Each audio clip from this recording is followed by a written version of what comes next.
रीवा के किसान की बेटी ने पेरिस में न सिर्फ परचम लहराया बल्कि छोटे से गांव की इस बेटी ने वर्ल्ड बास्केटबॉल चैंपियनशिप में सिल्वर मेडल जीतकर प्रदेश का नाम भी रोशन कर दिया है। महज 17 साल की उम्र में इस बेटी ने कैसे रचा इतिहास, देखिए ये रिपोर्ट। कहते हैं खुशबू और प्रतिभा छुपाई नहीं छुपती है। इसकी मिसाल रीवा के बरौली ठाकुरान की रहने वाली वैशाली सिंह ने पेश की है, जिसने पेरिस में वर्ल्ड बास्केटबॉल चैंपियनशिप में हिस्सा लेते हुए सिल्वर मेडल जीतकर इतिहास रच डाला। चलिए अब आपको बताते हैं एक छोटे से गांव की लड़की के बड़े सफर की कहानी। रीवा से 70 किलोमीटर की दूरी पर बसा है बरौली ठाकुरान। यहाँ के रहने वाले रविंद्र सिंह की बेटी यानी कि वैशाली बचपन से ही पढ़ने में काफी तेज तर्रार थी, लेकिन अच्छी खासी हाइट के चलते वैशाली का रुझान खेल में बढ़ने लगा और उसने बास्केटबॉल को अपना पसंदीदा खेल बना लिया। वैशाली का पहली बार सिलेक्शन अंतर्राष्ट्रीय टीम के लिए हुआ, लेकिन पासपोर्ट न बनने के चलते उसे निराशा हाथ लगी। लेकिन दूसरी बार छत्तीसगढ़ स्पोर्ट्स अथॉरिटी में सिलेक्शन होने के बाद उसे भारत का प्रतिनिधित्व करने का मौका मिला और उसने France, Thailand, Paris, Belgium, Switzerland,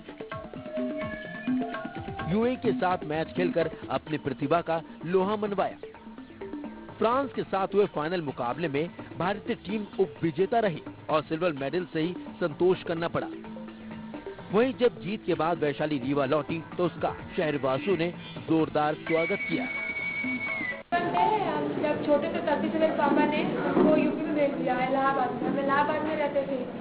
हमने खेलना, मेरा पहला मोटिव पढ़ाई था, मेरा कभी खेलने में उतना इंटरेस्ट नहीं था। फिर ऐसा हाइट, जैसे पता है सबको कि बास्केटबॉल में हाइट की बहुत वैल्यू है, तो मेरी स्कूल की मैम थी मीता विश्वास, वो मेरे पीछे बहुत पड़ी थी, तुम खेलो खेलो। हम कहते थे हम नहीं खेलेंगे, मेरे को पढ़ना, हमको खेलना नहीं है, कि बचपन से सिखाया गया पढ़ो, खेलने में उतना कुछ नहीं है, पढ़ाई में है। तो मेरे भी वही था।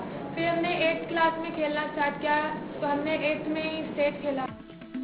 पेरिस में परचम लहराने वाली वैशाली का कहना है इस कामयाबी के लिए उसके पिता और परिवार का सबसे बड़ा योगदान है। प्रशासनिक मदद न मिलने के बावजूद भी पिता ने पैसे की व्यवस्था करके उसे विदेश भेजा।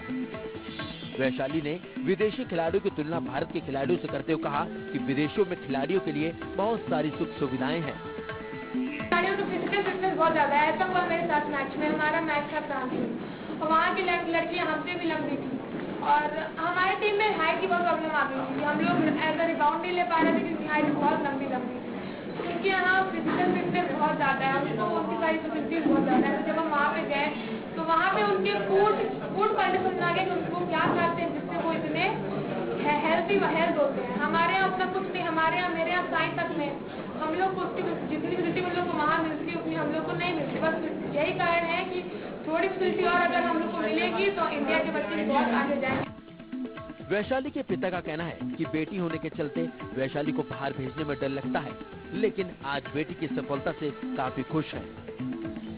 कानपुर में फेस्टेड, वहाँ से हमको फोन आया कोच का कि आपका बेटी का नेशनल का सिलेक्शन हो गया। रात में 12 बजे हम सो रहे थे, हमारा फोन बजा, इससे नंबर लेके आपकी बेटी का सिलेक्शन हो गया है नेशनल में वोट आउट के लिए, क्या आप भेजना चाहोगे? हमने कहा बिल्कुल भेजना चाहेंगे।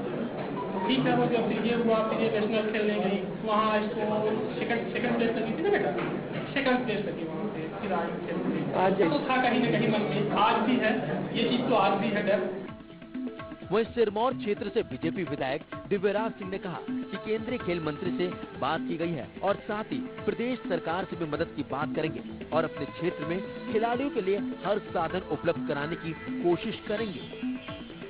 अपना प्रतिभा दिखाते हुए उन लोगों ने, पूरी टीम ने मेहनत करके सिल्वर मेडल पाया है और हम लोग सब आशा करते हैं कि इस तरीके से ये आगे बढ़ते रहें और जो हमारी इंटरनेशनल टीम है उसमें आगे चल के इंडिया की टीम को भी रिप्रेजेंट करें, यही हमारी आशा रहेगी। क्योंकि जैसी मुझे इसके बारे में जानकारी हुई, मैंने यशोधरा जी को भी इसके बारे में इन्फॉर्म किया है और हमारी जो खेल मंत्री हैं यशोधरा जी से हमारी चर्चा हुई है और उन्होंने भी कहा है कि एक फंड डेवलप करने की कोशिश कर रहे हैं। छोटे से गांव की इस बेटी ने अपने शहर का ही नहीं बल्कि विश्व में भारत का नाम रोशन किया है। लेकिन छोटे छोटे गांव में अभी भी कई ऐसी वैशाली होंगी जो रुपयों और प्रशासन की मदद न मिलने के चलते अपने प्रतिभा को समेटे बैठी हुई हैं। इंडिया न्यूज के लिए रीवा से उमेश तिवारी की रिपोर्ट।